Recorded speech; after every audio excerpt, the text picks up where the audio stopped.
Hey guys.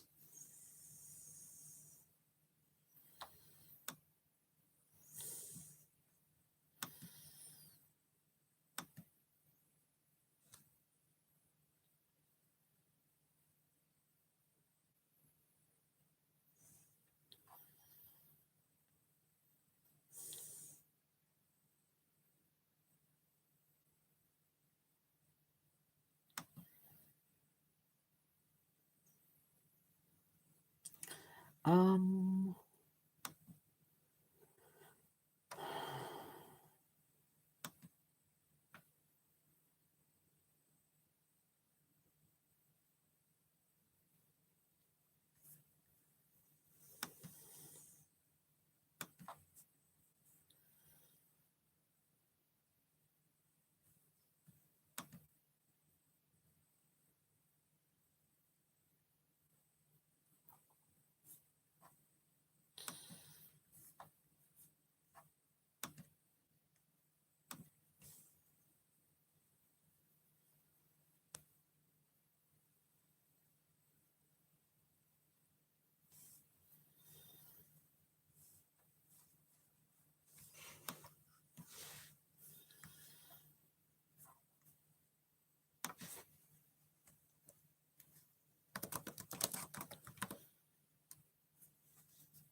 I don't know.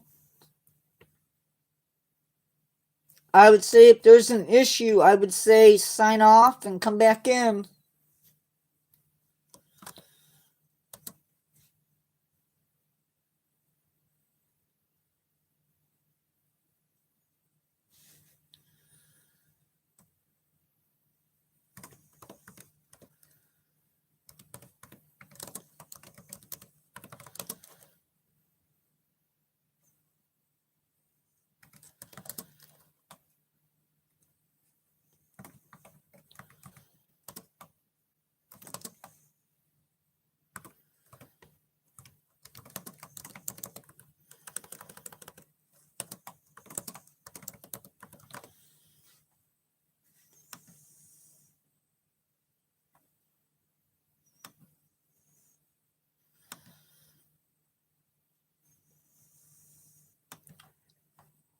Oh, let's see.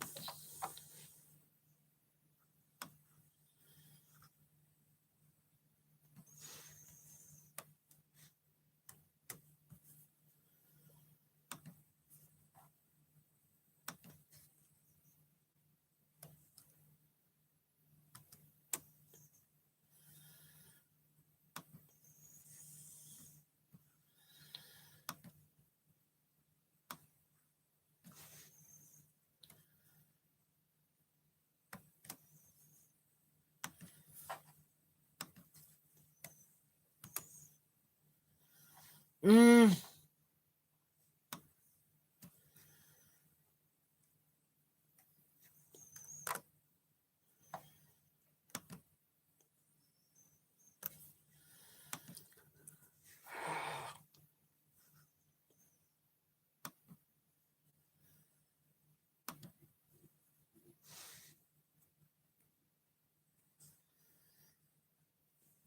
Hi, Dane Tiger.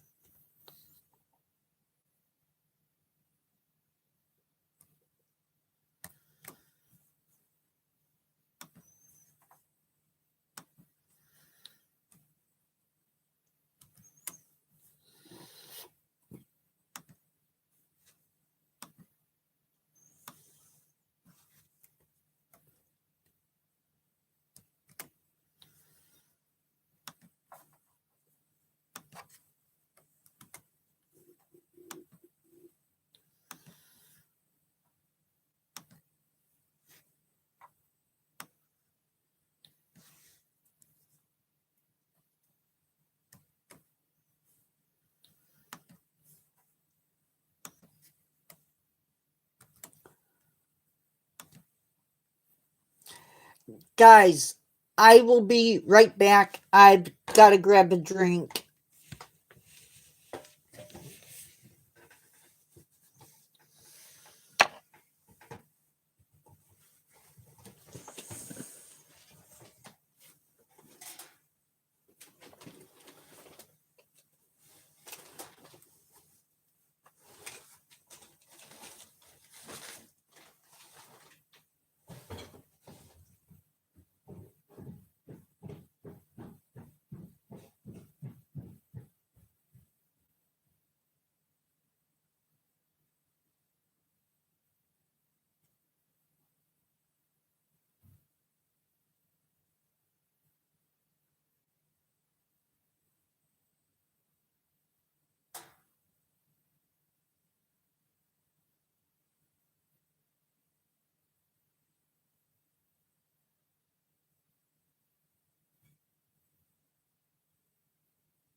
Okay.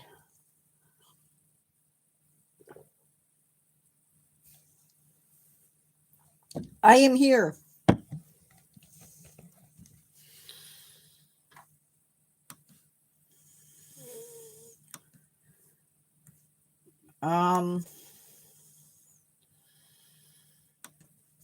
I hope everybody is having a good day.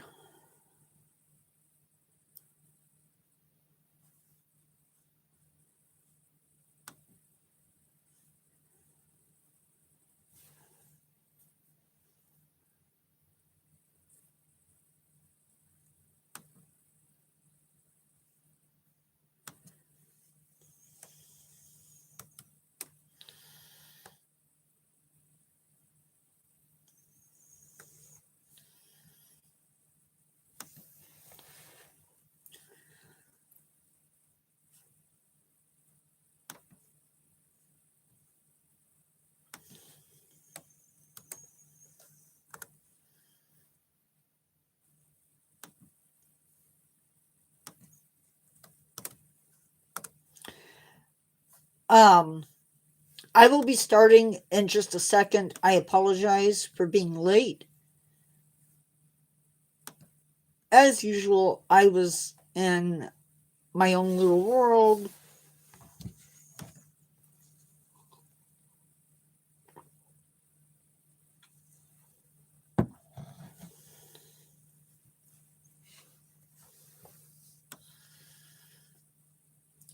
I have never seen that.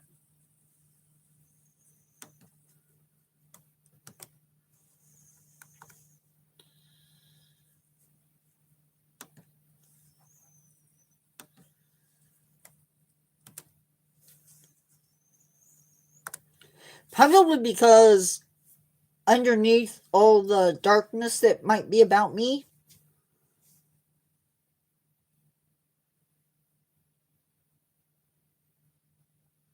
hello, good friend U1E. I am Christian. I'm not going to deny that.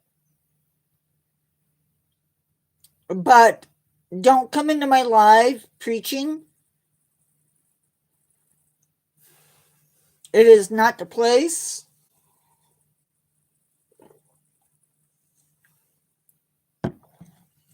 Please stop. If you want to do that, you need to have your own channel.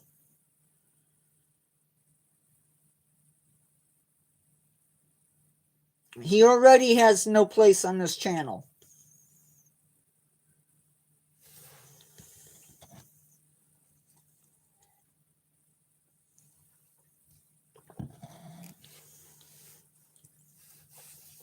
But disrupting my live gets you one thing and one thing only. It gets you sent away.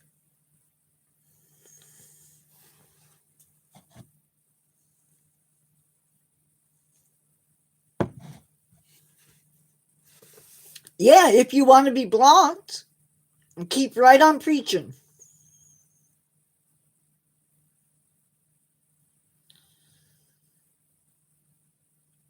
The troll I see is right there. I'm done warning you.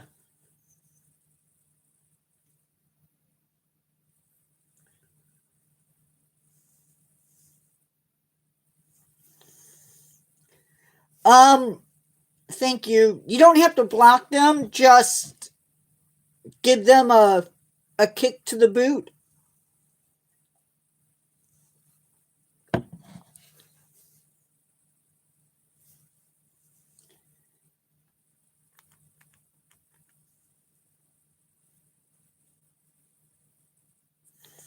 Okay.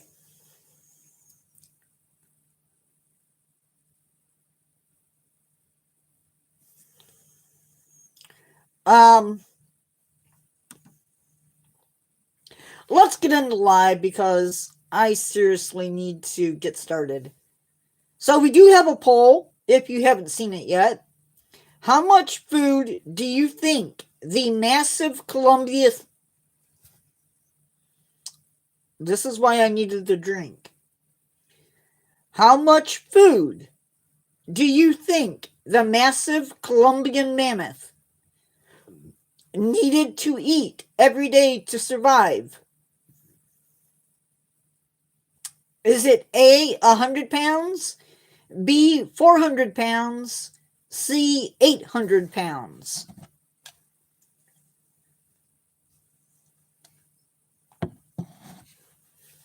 Hey everyone, welcome in. I'm Charlie, and this is the Natureverse. Carrie, do it in the poll, not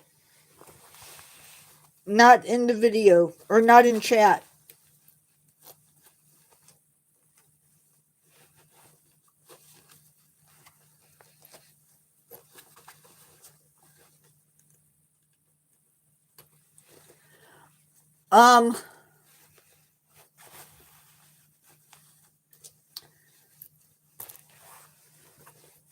Gosh darn it. I'm Charlie, and this is the Natureverse 4.7, and today we are tackling the heavyweights and the lightweights of the mammoth world. We're looking at the massive Columbian mammoth versus the tiny dwarf mammoth. It's a wild look at how evolution works when animals get stranded on islands. If you love prehistoric life and ancient mysteries, you're in the right place. Let's get started. The Columbian mammoth, and you know me, I'm not going to try pronouncing scientific names, so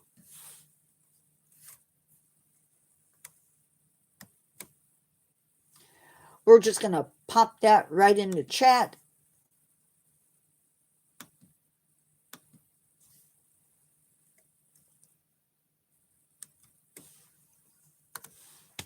There you go.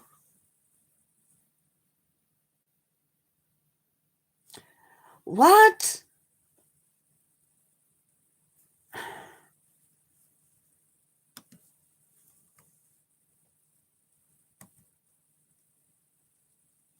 Are you guys seeing it as Mammothus columbii?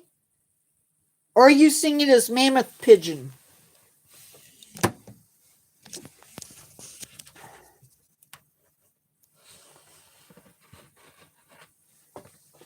Let me know.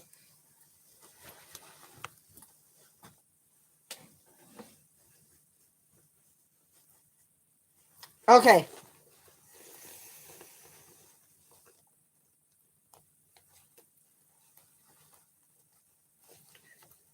Good.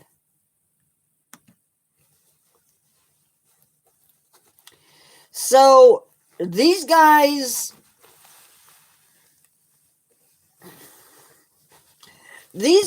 ranged from the northern states of the United States all the way south to Costa Rica.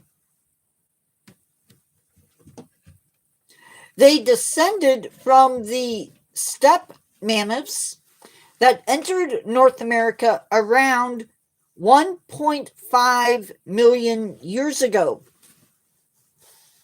Now, they preferred open areas versus forest.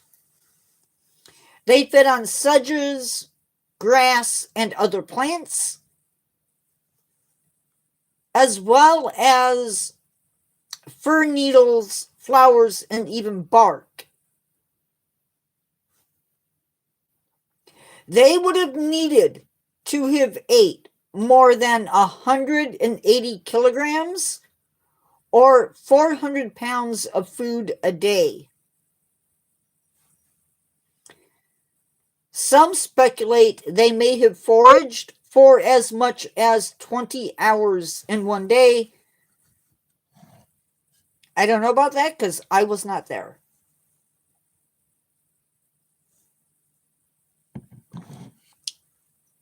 Good job. It is believed that certain trees like the Osage orange, Kentucky coffee tree, and honey locust may have depended upon these animals and others to disperse their seeds. Like all mammoths, these guys are related to the Asian elephant. As far as size goes, they reached 4 meters or 13 feet at the shoulder and weighed anywhere from 8 to 10 tons, or 18,000 pounds to 22,000 pounds. And their tusk would have been found, and they measured somewhere around 4.9 meters or 16 feet long. So really quick, what has surprised you so far about the Columbian mammoth?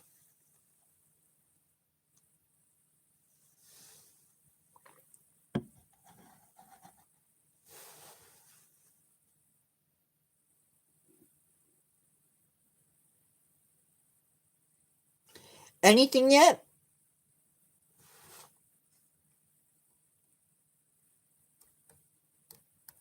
We are not done yet, though. Baby mammoths were known to grow milk tusk. Yeah, they're pretty good sized.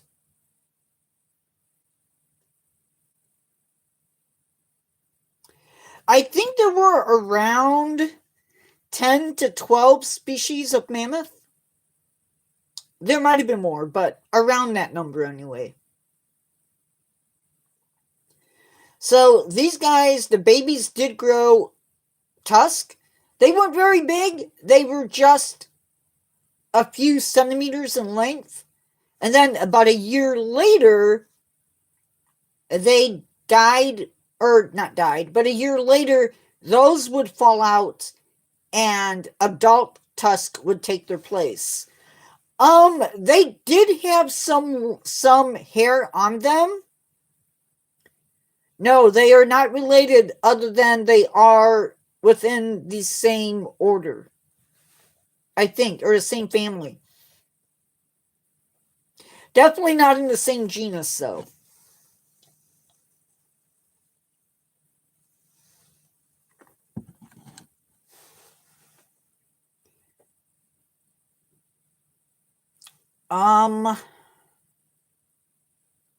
So their tusk would have kept growing throughout their lives, about 2.5 to 15 centimeters, or 0.98 to 5.91 inches throughout their life. So let's really quick.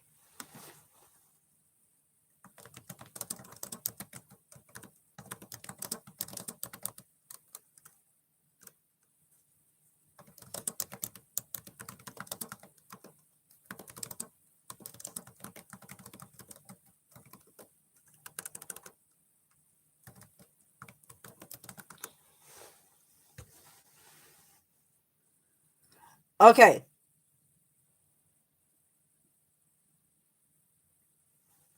So mastodons and the mastodons and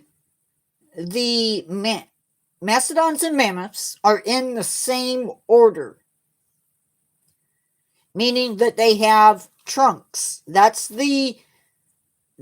the main distinguishing feature of this order. Now, not everything in this order, though, does have a trunk.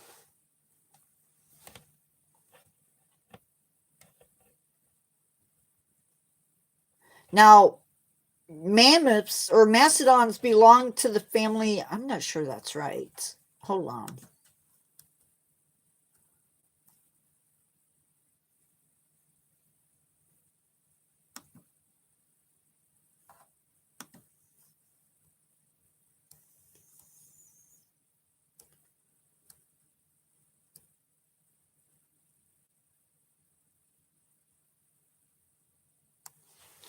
So, both mammoths and mastodons, like I said, belong to a group of mammals that includes elephants.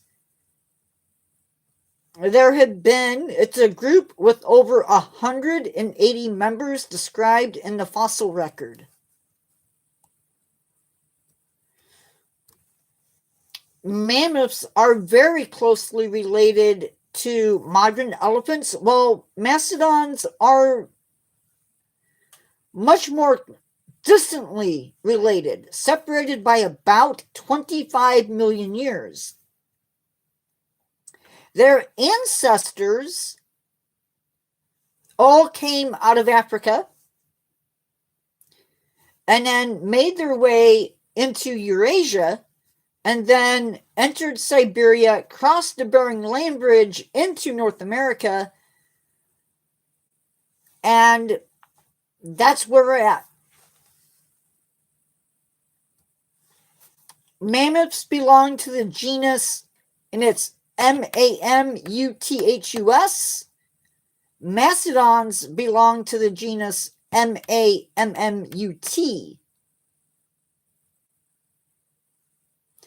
Now, if you go to the tar pits, you're only going to find two species coming out of that. You're going to find the American mastodon and the Columbian mammoth. So, getting back to where we were, gestation period, males continue to grow until around the age of 40, while females around the age of 25. Now, we are basing this on modern day elephants. As we've discussed before, we sometimes will base what we don't know on other animals.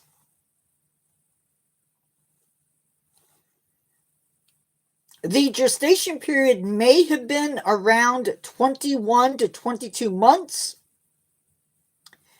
And this species, the Columbian mammoth, was one of the biggest mammoths. Their range, these guys would have fed on, no. These guys were feeding on plant life. Things like grasses, sedges, other plants. They have found fern needles, so like pine needles, flowers, bark of trees, Osage oranges, which if you know, you know. They're not really an orange, but they are an ancient tree. Kentucky coffee tree and honey locust. Mostly for their fruits.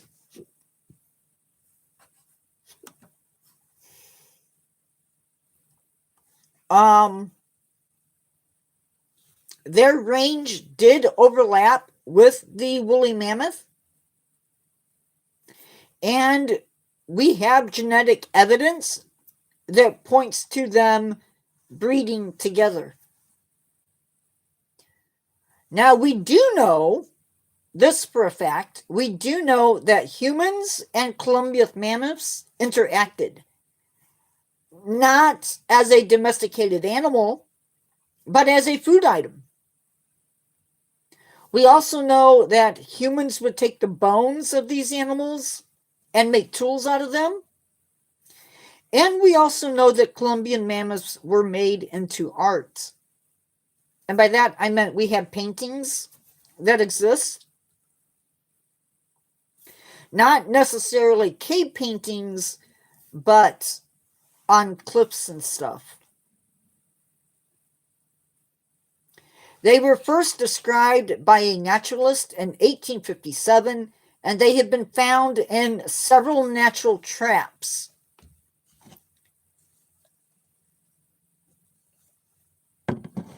So let me explain. There was a sinkhole found in the state of South Dakota where many animals fell into the sinkhole and died. And thus we have bones and the La Brea tar pits. Now we think in the tar pits, you would have got a coating of leaves that would have stuck and other debris. That may have hid the fact that the tar pits were there. And of course, the animals got in there, got stuck, and sank. The tar pits are basically naturally occurring asphalt. Now, these guys would have lived alongside. Yes, they existed from the northern United States all the way down through the country of Costa Rica. So even into Mexico. They would have lived alongside Glyptodon, Similodon, ground sloths, camelops, which is a type of camel, American mastodon, horses, and buffalo, probably dire wolves too. Didn't really see what fed on mammoths.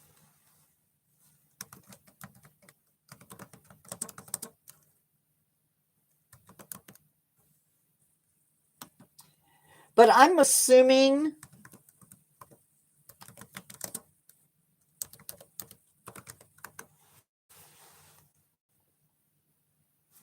some American lions, scimitar-toothed cats, and short-faced bears. All would have fed on Columbian mammoths. And of course, people as well. They would have sought out calves, juveniles, and sick adults or injured adults. A healthy adult probably was too much for a lot of these animals. So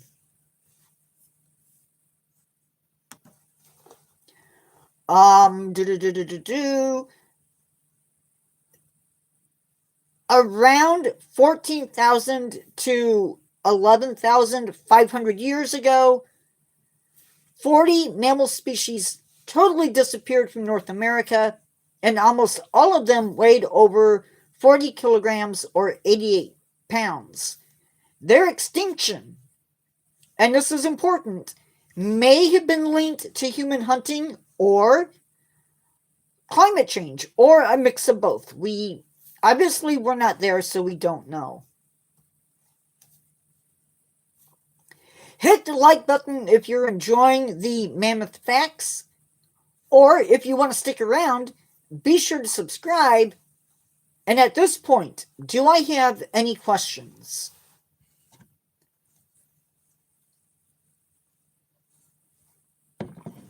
Hello to everybody out there that may be watching but can't say hello. As a reminder, this is the Natureverse 4.7, and I am Charlie, your host.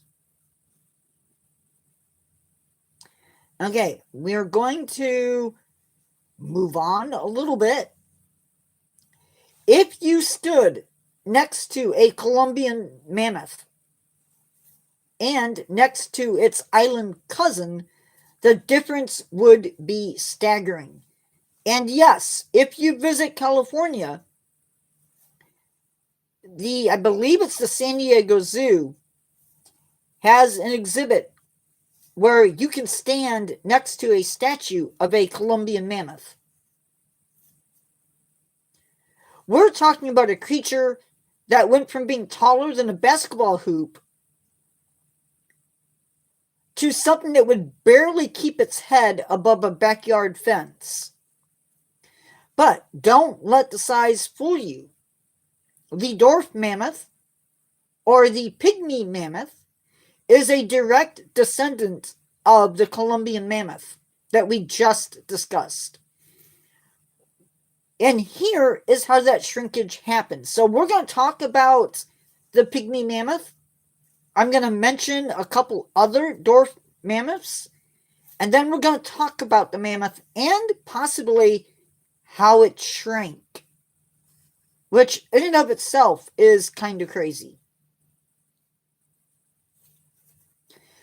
So there are 3 species of dwarf mammoth. They are the pygmy mammoth, the Sardinian dwarf mammoth, and the Cretan dwarf mammoth. The Sardinian and the Cretan dwarf mammoth are both within, I believe, the Mediterranean Sea. We, however, are going to be focusing on the pygmy mammoth. Now, these dwarf mammoths all came from the same basic mechanism.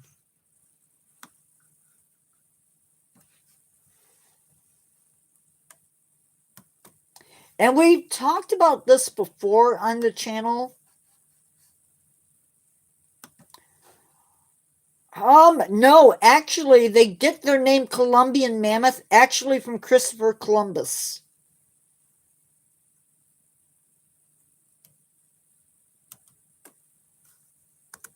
Fun fact.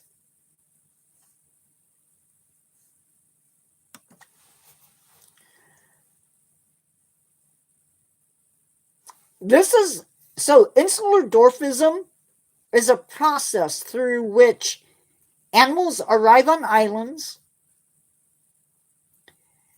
and are faced with reduced resources. So basically, you have ancestors of these animals arriving on the islands, right? And then stuff happens, and eventually you are left with a dwarf form of that animal. This is not something that happens with a bang.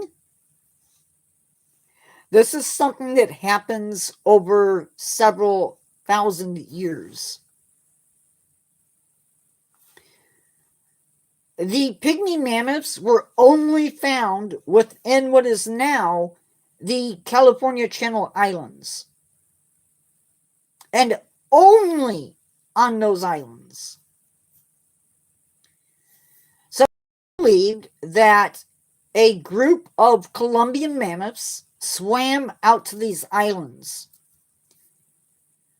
They have incredible senses of smell. They might have smelled the vegetation on those islands and headed out. Keep in mind, the oceans are not what they were back then.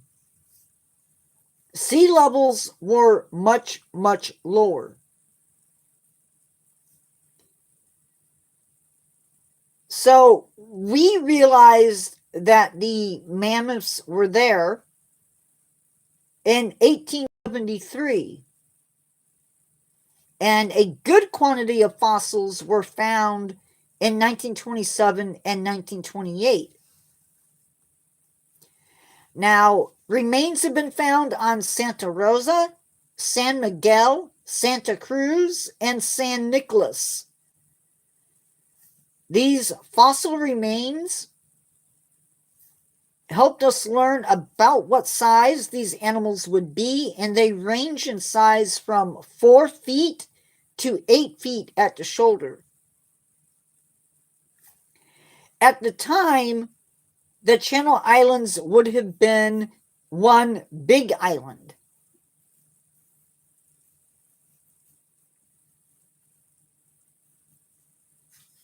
Now, this is where it gets interesting. So the mammoths arrived on these islands. Well, that's a good question. Probably because for a while there was food. I mean, let's put it this way. If you could find a safe place without predators, would you leave?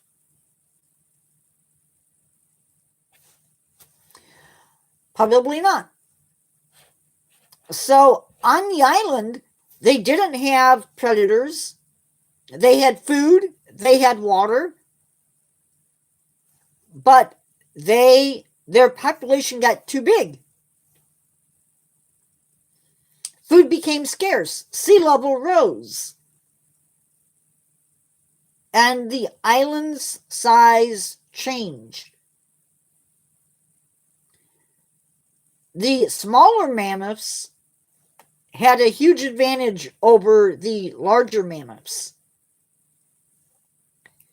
They didn't need as much food, and they didn't need as much water. And before you know it, the bigger mammoths died off, and the smaller mammoths were left.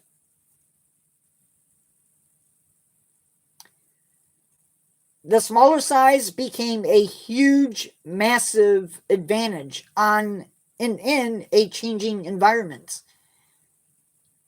They also didn't need to be huge to deal with predators because there were not predators. Within less than 20,000 years, they went from being 13 feet tall to being less than 6.5 feet and weighed less than half of the weight of their ancestors. No predators, reduced resources led to the animals getting smaller. Now, at one time, mammoths were considered to be one of the Earth's most dominant species.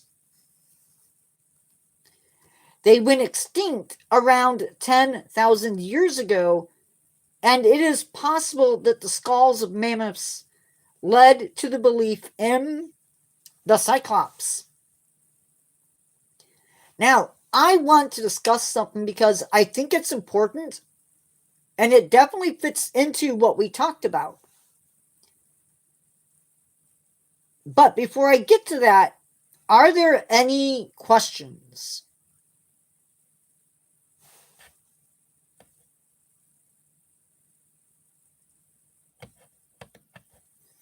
I expected more people for today's chat. I really did. I know I was late, so that could be why, but wow.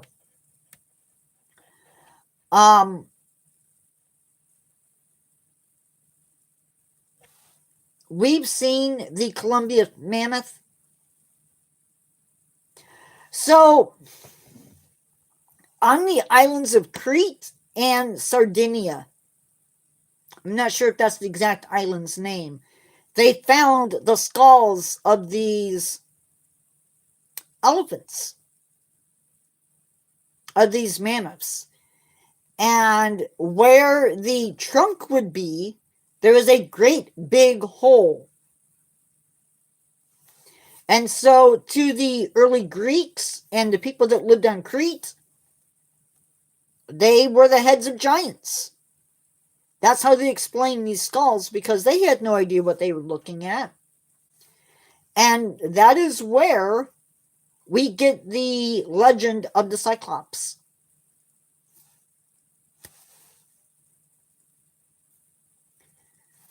So we saw how the Columbian mammoth shrank into the Dwarf mammoth over less than 2,000 years, simply because their environment changed on that island.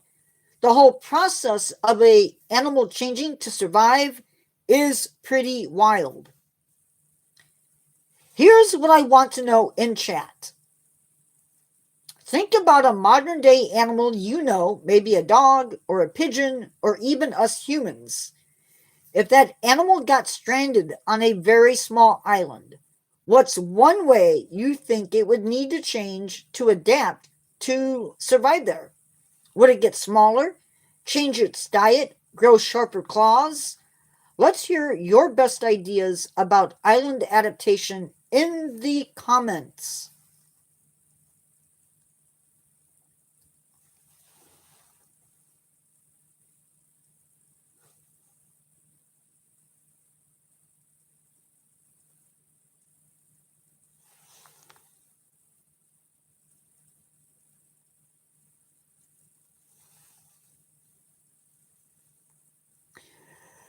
And that's something that could happen. Now, you're probably not going to see a dog or a cat drastically changing their diet, but they may shift their diet. So you're not going to see a dog or a cat becoming a herbivore, but you definitely could see it changing its diet from maybe eating rabbits to eating birds. So now I want to discuss something that is a totally different topic, but it is connected. So evolution and creation are a really weird mix of things. So is religion and science. I do believe in the creation, but once animals were put on the earth, well, I don't know. I don't know what happened because, of course, I was not there. On this channel, I will discuss evolution. I will use the terms evolved, changed, whatever you want to call it. I suppose that if it really bothers you, or if it really bothers people in general, then I'm sure there are other nature-oriented content creators who won't use their live streams or videos to discuss evolution.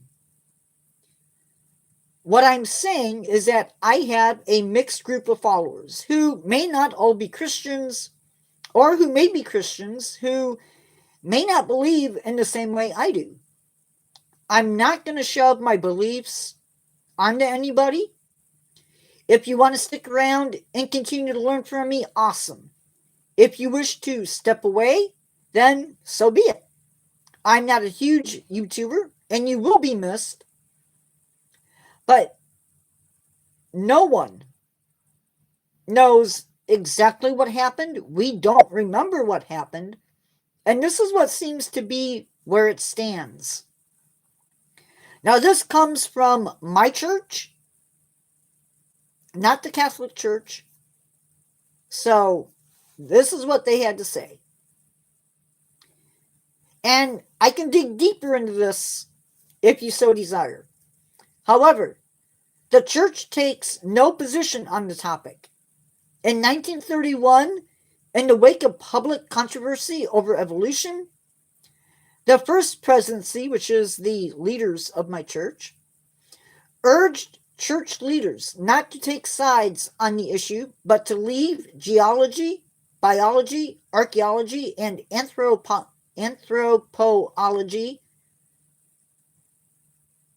none of which has to do with the salvation of souls of mankind, to scientific research while we magnify our callings in the realms of the church. They're not saying to not do research. They're not saying to not be a geologist, a biologist, an archaeologist. They're not saying that. They're saying to not take sides. I will not take sides. I'm going to express both, maybe. But this is as much as I will say on the topic. If you wish to discuss further on these topics, you can do so with me outside of YouTube, or we can do a special subscriber-only chat where we talk about it.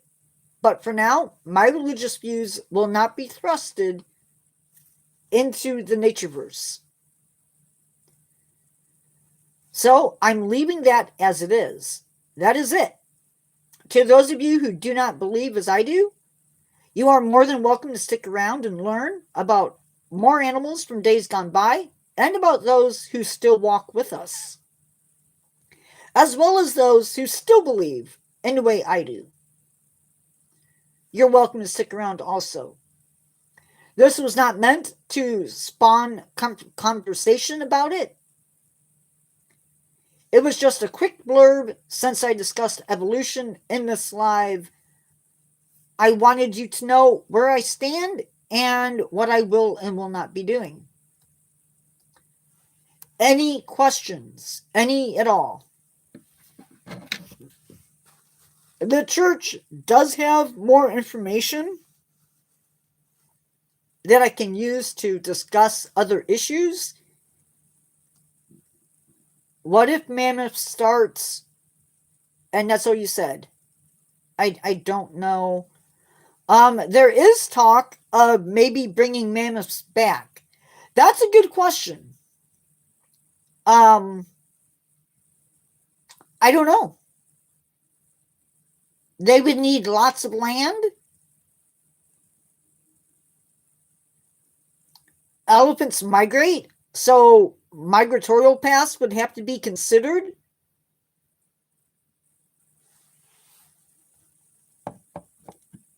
It would be crazy. Tonight's live is at 6 p.m. and it is on the Cave Bear and Cave Lion. Same places they live now.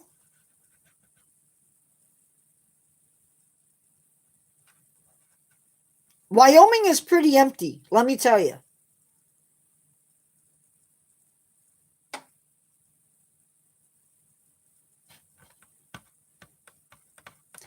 I don't think there would be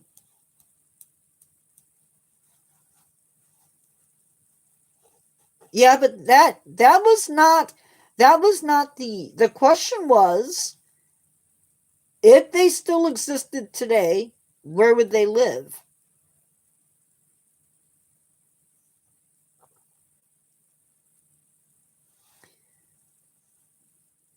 We're going to start wrapping things up here.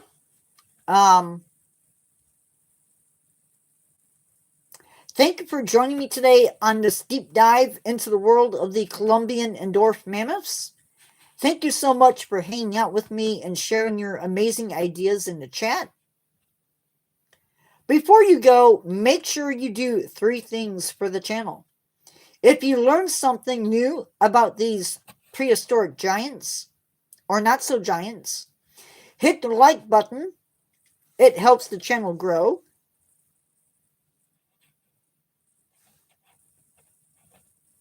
Well, yeah, they're not going to just magically, if they were alive today, they are going to be living in the same places they lived before. The difference is they would need lots of land. They would need migratory routes because they do migrate. They would need lots of land in order to survive if they lived now.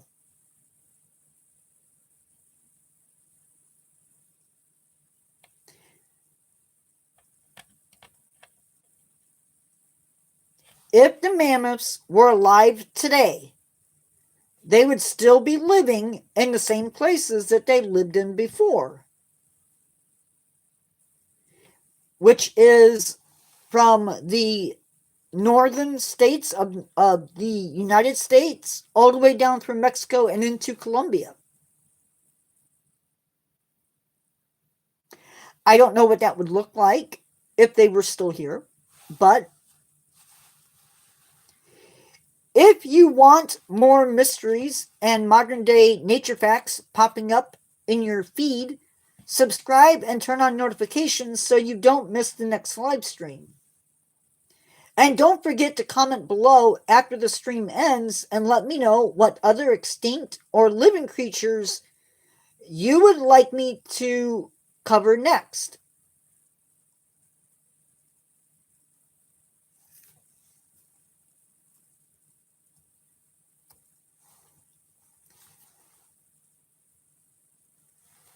You don't have to leave right away, but I am Charlie, reminding you to always be curious, keep exploring the world around you, and I'll see you next time in the Natureverse. Take care, everyone. You don't have to leave. I'm just wrapping up that part of live.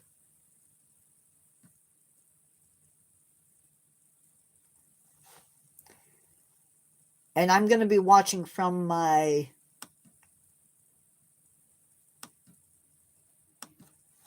camera. If you haven't seen it yet, there is a new video up. I have to go work on the next one, which is going to be hopefully really good. It's going to be on urban leopards, primarily in India. If you're watching this afterwards, let me know where you're from. Trying to go for more engagement on the channel. Hopefully.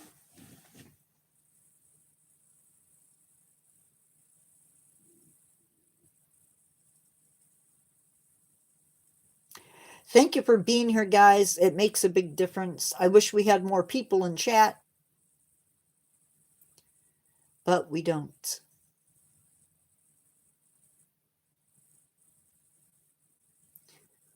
So I will, since I think people are leaving, I'm going to go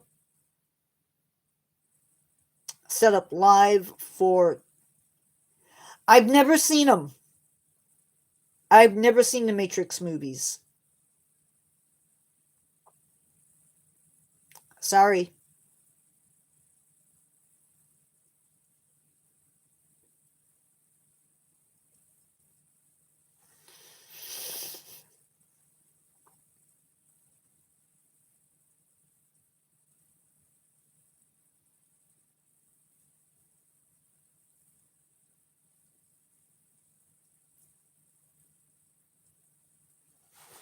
Bye, guys.